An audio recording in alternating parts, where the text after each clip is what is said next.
Now, when we look at human populations specifically, and when we talk about the numbers, this is a type of graph where we have a developing country that is triangular with a wide base and a narrow top.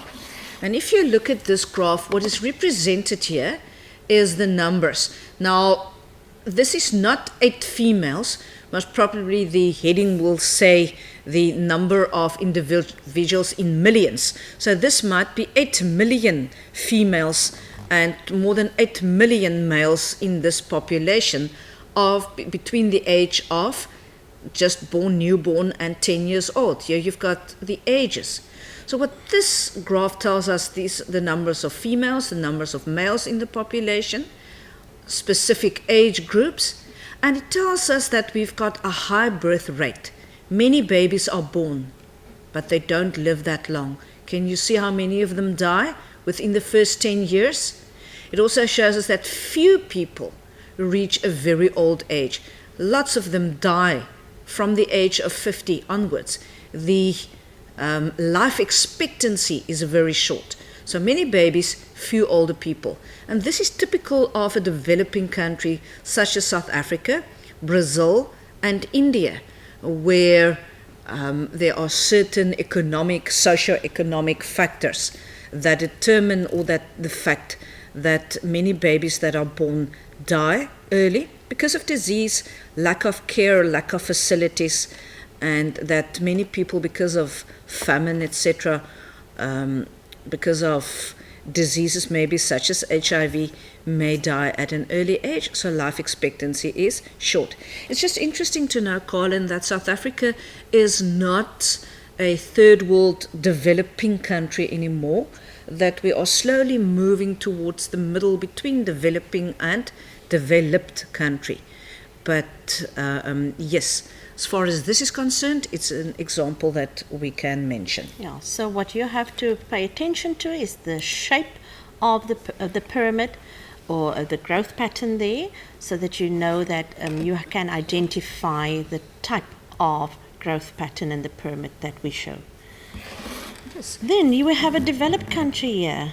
There you can see that we have a narrow base, but if you look at this, it's not a triangular as it is, because here we see that many more people, they live here between the middle ages and to an older age.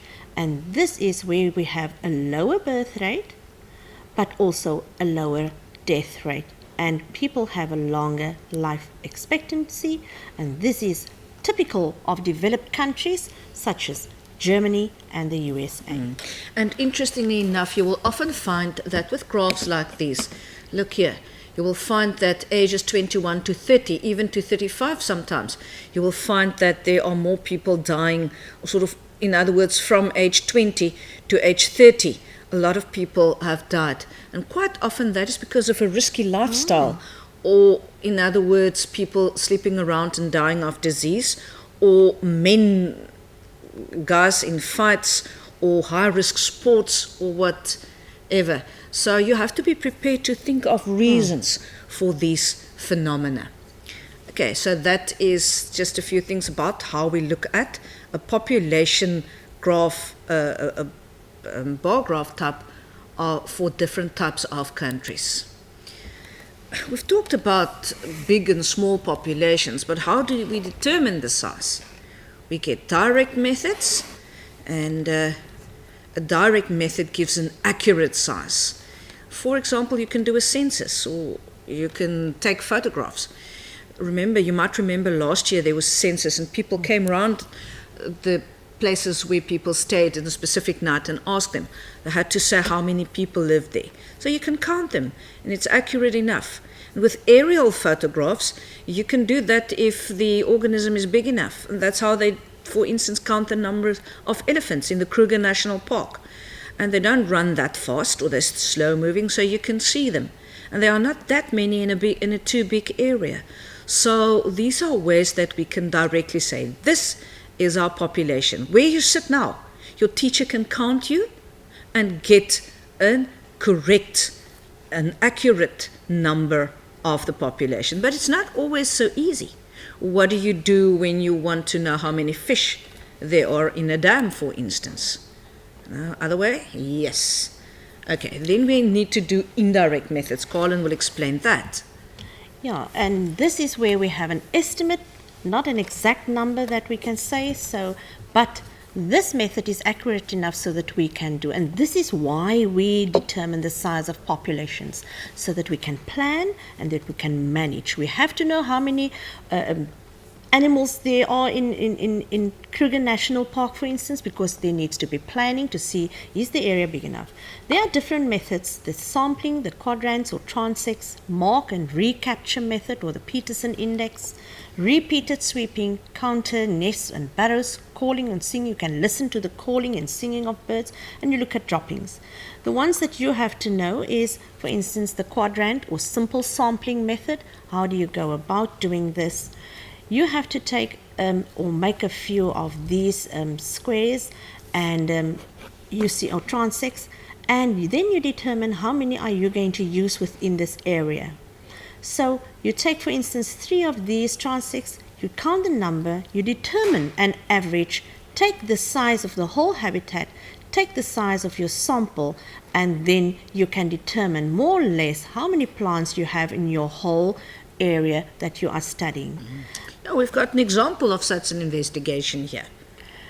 Yeah, and if you look at this there, it gives you the whole areas. There is 6,000 square meters. You've selected 3 of the plots, and each of the plots are 10 square meters, and then they counted the amount of plants within each of these areas, and then you can determine the population size of the whole 6,000 square meters. For instance, here we have it. Yeah, the first question was asked which method was used, and okay, there you've got the answers.